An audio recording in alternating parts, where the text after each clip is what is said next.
చూడండి, యేసు ప్రభు చక్కగా జక్కయ్య ఇంట్లోకి వెళ్ళినప్పుడు ఆ మాట అంటున్నాడు, జక్కయ్య నేడు నీ ఇంటికి రక్షణ వచ్చు. ఆ పనికి మాలినవన్నీ ఇంట్లో లేవు, అన్ని తీసి విసిరి కొట్టాడు.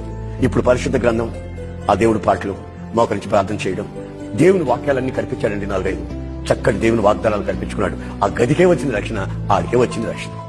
నా ప్రియమైన సహోదరులారా, నువ్వు మారితే నీ గదికి రక్షణ, నువ్వు మారితే నీ ఇంటికి రక్షణ, నువ్వు మారితే నీ పిల్లలకు రక్షణ, నువ్వు మారితే నువ్వు పనిచేస్తున్న దగ్గర కూడా ఓ గొప్ప ప్రొటెక్షన్, కాపుదల, రక్షణ, దేవుని కాపుదల. పనిచేస్తున్న చోట ప్రతి ఒక్కరికి నిన్ను బట్టి అందరినీ ఆశీర్వించే దేవుడు కోరుకుంటున్నాడు. గనుక నీ జీవితంలో నీ ఇల్లు ఆశీర్వించబడాలనుకుంటే, నీ కుటుంబం బాగుపడాలనుకుంటే, నీ ఇంట్లో ఉన్న అపవిత్రత తొలగిపోవాలనుకుంటే, నీ ఇంట్లో ఉన్న అపవిత్రమైన శక్తులు దూరం కావాలనుకుంటే నువ్వు ముందు మారా.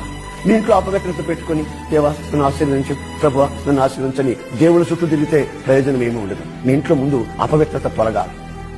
నీ ఇంట్లో ఉన్న అక్రమమైనటువంటి విషయాలు తొలగాలి, అక్రమ సంబంధాలు తొలగాలి, పరవస్తు ఉండకూడదు. ఎక్కడ అపవిత్రత ఉంటుందో అక్కడ అపవిత్ర ఆత్మ ఉండి ఆ కుటుంబాన్ని నెమ్మది, విశ్రాంతి లేకుండా చెడగొడుతూ ఉంటాడు సాతానుగా. గనక మన కుటుంబాల్లో ఆశీర్వాదం ఉండాలనుకుంటే, మన కుటుంబంలో మన ఇంటిని, మన వ్యక్తిగత జీవితాన్ని ఒక్కసారి పరీక్షించి ఆ జక్కయ్య వలె మనం పశ్చాత్తాపమై ప్రభు వైపు వచ్చామనుకోండి, అప్పుడు మనం ఆశీర్వించబడతాం.